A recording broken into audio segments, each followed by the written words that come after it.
ठंडी के दिनों में चंपकलाल की काली रात। आज गोकुलधाम में बहुत ही ज्यादा ठंड था। ठंडी ठंडी हवा खिड़कियों से आ रही थी। चंपकलाल बेचारा कंबल के अंदर सोया हुआ था। उसे भी बहुत ज्यादा ठंड लग रहा था। कैसे भी करके चंपकलाल अपने ठंडी को बर्दाश्त नहीं कर पाया। फिर उसने सोचा कि आखिरकार इस ठंडी का क्या हल हो सकता है। फिर उसने खिड़की से देखा कि अंजलि आज कपड़े सुखाने के लिए बाहर निकली है। फिर वह सोचता है क्यों ना आज अंजलि से ही गर्मी ले लिया जाए। फिर वह वही सोच में अंजलि के घर पर चला जाता है। आज घर पर तारक था। चंपकलाल थोड़ा सा घबरा जाता है तारक मेहता को देखकर। फिर वह सोचता है कि अब मैं क्या करूं। फिर जब वो अंजलि के घर में जाता है तब तारक मेहता बोलता है कि चाचा जी आप बैठिए ना, आपका कोई काम था क्या। फिर चंपकलाल ने बोला नहीं बेटा, मुझे तो कोई काम नहीं, बस ऐसे ही आया हूँ। क्या तुम्हारे घर में मैं आ नहीं सकता। तो फिर तारक मेहता ने बोला जरूर चाचा जी, आप कैसी बात कर रहे हैं, यह आप ही का तो घर है, आप जब मन तब आओ। फिर तारक मेहता के कॉल की घंटी बजने लगी। कॉल पर उसके बॉस ने बोला तारक तुम जल्दी ऑफिस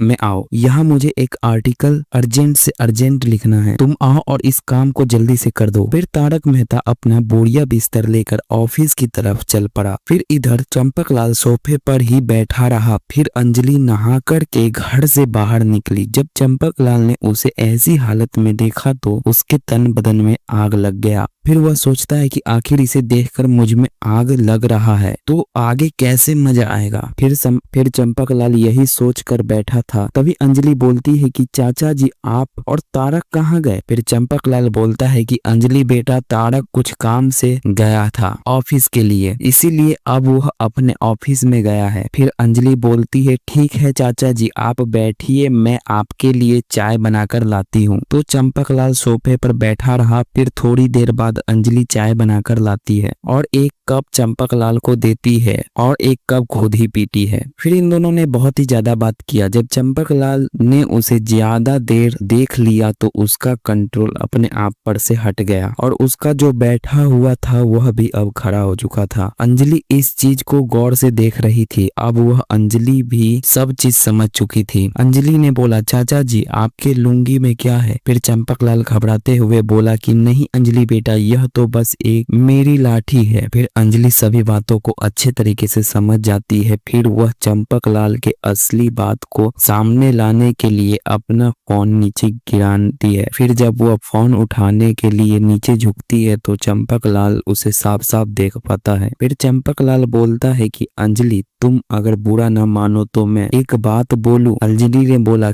कि क्यों नहीं चाचा जी आप बोलिए। तो चंपकलाल बोला कि मैं यहाँ चाय नहीं पीने आया हूँ, मैं तो कुछ और ही करने आया हूँ। आज मुझे बहुत ही ज्यादा ठंड लग रहा है, इसीलिए मैं अपने ठंड को मिटाने के लिए आया हूँ। अब अंजलि के सामने पूरा बात आ गया था। अंजलि सभी चीजों को तो पहले ही समझ ली थी, लेकिन जब उसने सामने की बात पहचान गई तो वह बोली तो चलिए ना चाचा जी मेरे कमरे में। फिर वह दोनों अंदर चले गए। फिर दोनों ने कुछ ऐसी किया जिससे सुबह होकर दोनों ने बहुत ही ज्यादा मजा आया। फिर दोनों ने एक दूसरे को बोला कि आज तो बहुत ही ज्यादा मजा आया। अगर आप इसका पार्ट 2 देखना चाहते हो तो वीडियो को लाइक करिए और चैनल को सब्सक्राइब करिए। इस वीडियो पर अगर आपने 100 लाइक से ऊपर कंप्लीट करा दिया जल्दी से जल्दी तो मैं इसका पार्ट 2 भी लाऊंगा जिसे आप देख